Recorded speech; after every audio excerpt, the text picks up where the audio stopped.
High court का chief justice आजकल लगातार दूसरा एक रागला पे हुए है।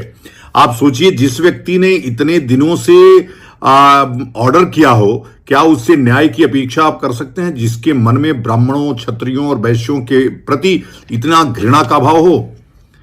जस्टिस कैद को तुरंत गिरफ्तार किया जाना चाहिए। और मध्य प्रदेश हाईकोर्ट में बाबा साहेब डॉक्टर भीमराव अंबेडकर जी की प्रतिमा लगेगी या नहीं, इसको लेकर विवाद पिछले कई दिनों से चल रहा है। लगातार पक्ष और विपक्ष के द्वारा अपनी अपनी प्रतिक्रिया दी जा रही है। बाबा साहब अंबेडकर जी के संविधान निर्माण में योगदान को न केवल देश बल्कि कानून मंत्रालय से लेकर तमाम दुनिया भर के लोग ये मानते हैं कि उन्होंने बहुत बड़ा योगदान भारत के संविधान के अंदर निर्माण में दिया है। यही वजह है कि उन्हें संविधान निर्माता के नाम से जाना जाता है। उस समय की संविधान सभा ने भी उन्हें संविधान निर्माता के तौर पर याद किया था, जिसे आज दुनिया भर में जाना जाता है। बाबा साहब अंबेडकर जी की प्रतिमा लगाने के विवाद पिछले कई दिनों से यहाँ पर लगभग आप देख सकते हैं 1 महीने से ज्यादा वक्त है वो हो चुका है मध्य प्रदेश के हाईकोर्ट के अंदर परिसर के अंदर लगाने को।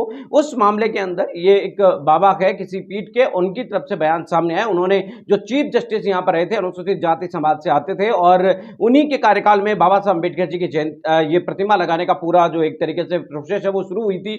उसको लेकर इनकी प्रतिक्रिया सामने आई है और उन्हें वहां से हटने, अब वो एक तरीके से उनका कार्यकाल है वो समाप्त हो चुका है, रिटायरमेंट हो चुके हैं और उनके बाद इस तरीके की टिप्पणी करते हुए उन्हें गिरफ्तार करने की मांग की है। दरअसल आपको बताने की कोशिश करें तो ये पूरा मामला इस तरीके से निकलकर सामने आया कि इन बाबा का नाम संभावी पीठ के पीठाधीश्वर आनंद स्वरूप बताया जा रहा है और इन्होंने, आपको बता दें कि जो हाईकोर्ट के पूर्व चीफ जस्टिस रहे थे माननीय सुरेश कुमार केत जी, उनको गिरफ्तार करने की मांग की गई और उनके ऊपर एक तरीके से कार्रवाई करने की मांग की है। जबकि ऐसा उन्होंने किसी भी प्रकार का कोई कृत्य नहीं किया था, ना कोई काम किया था। भारतीय संविधान के निर्माता बाबा साहब अंबेडकर जी की प्रतिमा हाईकोर्ट नहीं बल्कि सुप्रीम कोर्ट में भी लगी हुई है। वहां पर डीवाई चंद्रचूड़, जो कि आपको बता दें कि पूर्व चीफ जस्टिस रहे हैं, उनकी तरफ से मूर्ति का निर्माण करवाया गया था, लगवाई गई थी और दुनिया भर के अंदर उन्हें याद किया जाता है। लेकिन मध्य प्रदेश हाईकोर्ट के इस मामले के अंदर कुछ एक ऐसा एक तरीके से संगठन है जिनकी तरफ से लगातार बाबा साहब अंबेडकर जी का विरोध किया जा रहा है। उनके, आपको बता दें कि योगदान को नकारने की कोशिश एक तरीके से की जा रही है। वैसे तो आपको बता दें कि ये कोई नई बात नहीं है। जब से बाबा साहब अंबेडकर संविधान सभा में थे उसके बाद वो हमारे बीच अब नहीं रहे हैं। आज उनके जाने के इतने साल बाद में भी लगातार आपको बता दें कि उन्हें क्रिटिसाइज करने की कोशिश है वो कुछ लोगों की तरफ से की जाती है। लेकिन बाबा साहब अंबेडकर इस दुनिया के और इस देश के पहले नागरिक थे जिन्होंने हमेशा देश को आगे रखा। उन्होंने वही एकमात्र ऐसे नेता थे जिन्होंने कहा था कि वी आर फर्स्टली और लास्टली इंडियन। उनके योगदान को इस तरीके के लोग कतई नहीं नकार सकते। आज से कुछ वर्ष पहले आपको बता दें कि ना कोई बाबा साहब अंबेडकर जी को याद करते थे, ना उनकी इतनी ज्यादा प्रतिमाएं थी, मूर्तियां थी, लेकिन उसके बावजूद उनका योगदान कभी कम नहीं हुआ। तो आगे भी आपको बता दें कि इस तरीके के कुछ लोग उनके योगदान को कम नहीं कर सकते। ओम नमो नारायण।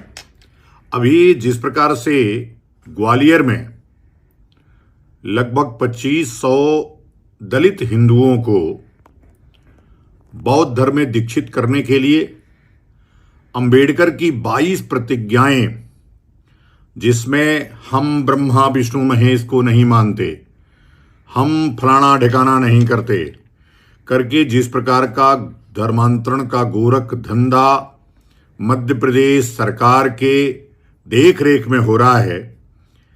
यह क्यों हो रहा है? जबकि धर्मांतरण एक अपराध है, लोगों को बरगलाना, भ्रमित करना एक अपराध है।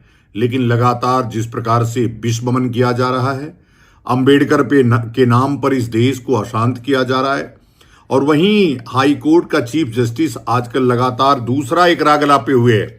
आप सोचिए, जिस व्यक्ति ने इतने दिनों से ऑर्डर किया हो, क्या उससे न्याय की अपेक्षा आप कर सकते हैं? जिसके मन में ब्राह्मणों, क्षत्रियों और वैश्यों के प्रति इतना घृणा का भाव हो। जस्टिस कैद को तुरंत गिरफ्तार किया जाना चाहिए। और इस प्रकार का जो ये गोरख धंधा चल रहा है धर्मांतरण के नाम पर, 22 प्रतिज्ञाओं के नाम पर लोगों को बरगलाया, फुसलाया जा रहा है, इसको तत्काल रोक लगानी चाहिए। और रोक नहीं लगेगी तो अब समय बदल गया है। अगर तुम ब्रह्मा विष्णु महेश को नहीं मानते तो हम अंबेडकर को नहीं मानते।